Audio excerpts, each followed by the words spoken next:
What is one to make of David and Nathan? Well, there's a strange... the story of David, Bathsheba, and Nathan is kind of an odd and strange story because, frankly, it has an assumption that David makes. Can you guess what that assumption is? He's in charge. Yeah, and not only that, God doesn't see.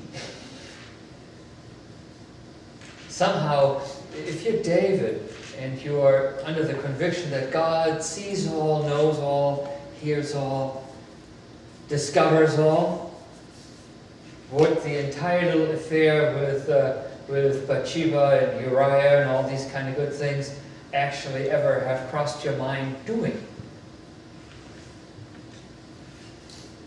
Okay, so somehow, if you are David, then somehow you absolutely have to have some sort of way of thinking that it still would be okay. You have to either assume that God doesn't see or God doesn't care, or that somehow, well, God wants you to do this. Anyone agree with any of these? Sounds good.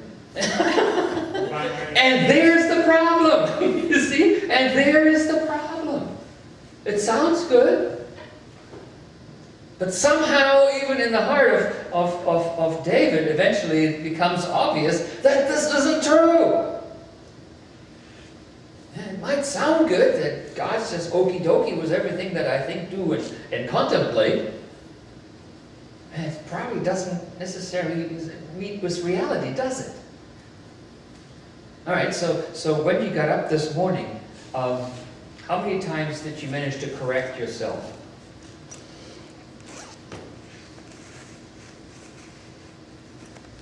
Okay, none of you turned on the television or turned on their computers, right? That's a good thing. Because probably somewhere in everybody's life, and when the day hits us, after the feet have hit the floor, and we've kind of made it amongst other people, we have figured out some ways to live with them that are probably not the best. You got somebody in your life that you avoid studiously, carefully, consistently, not because it's unsafe, but because you just don't like that them. Got somebody like that? Now, I know there's some folks amongst you who are the most loving individuals that God has placed on this earth. I know this because I know some of you quite well.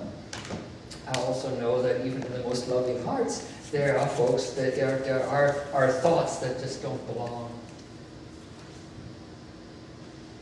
Do you ever admit that to yourself? Yeah? Do you ever admit yourself to driving down the highway and there's this person in your eyes just kind of get drawn. Even though you're looking at the road, you know exactly, even beyond your peripheral vision, where they are.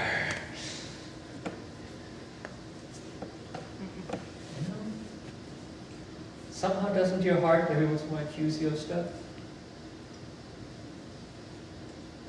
Somewhere inside, doesn't a still small voice say, hey, you.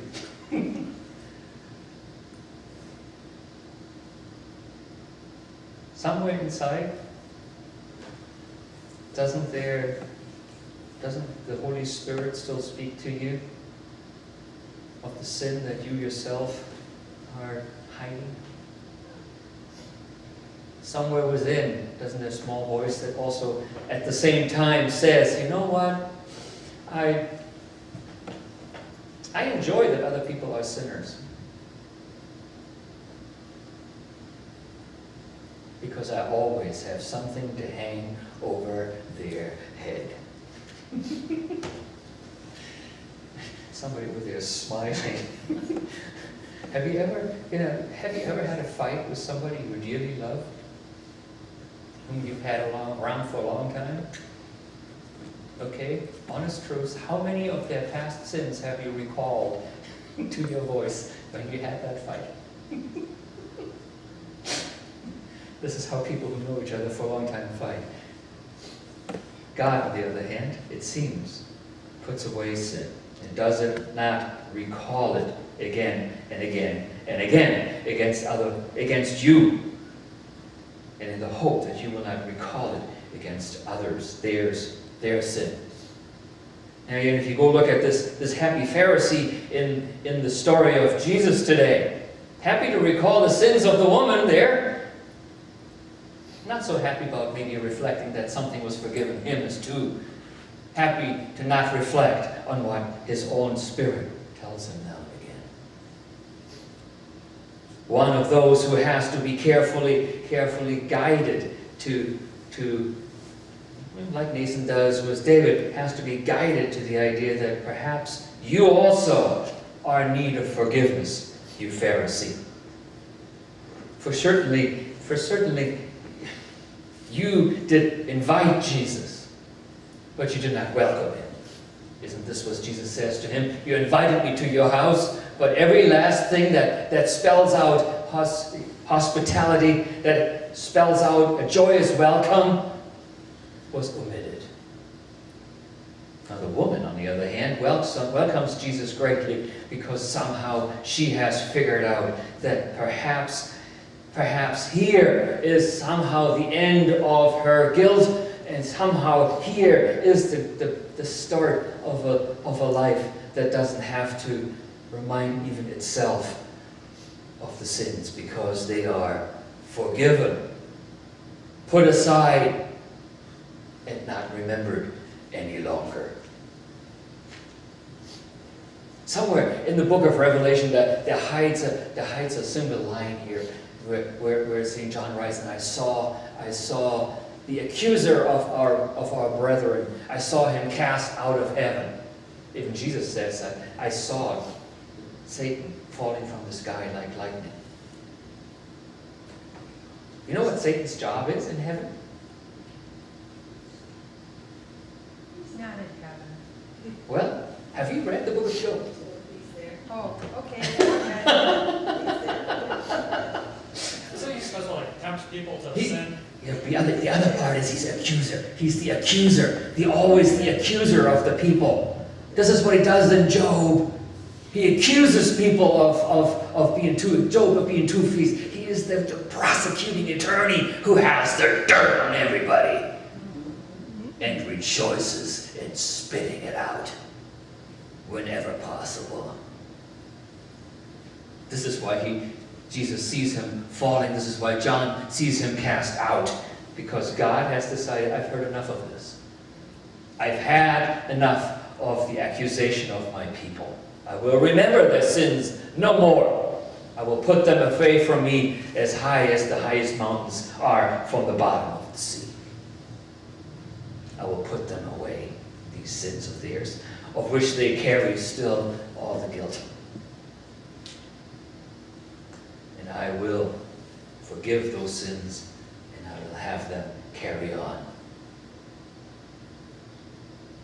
Okay? How many of you want to be on Satan's side?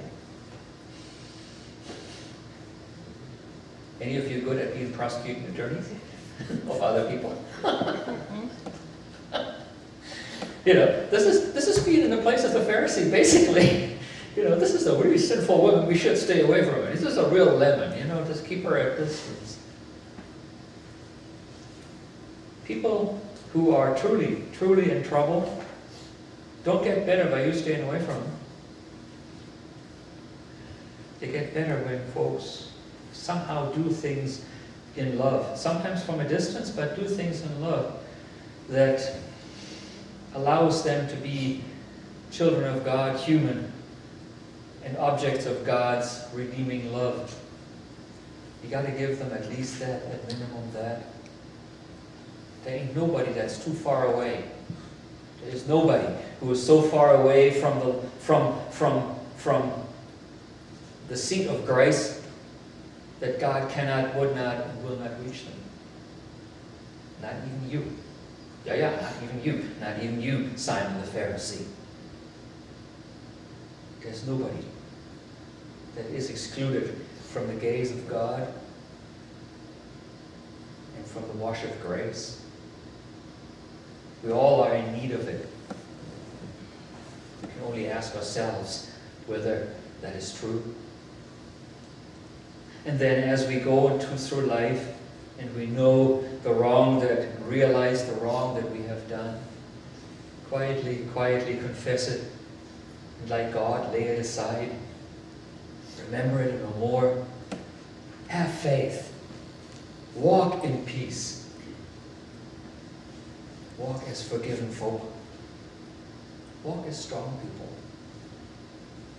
who do not wish to remember the sins of everyone they meet, but wish to seek the good and the grace that is in them.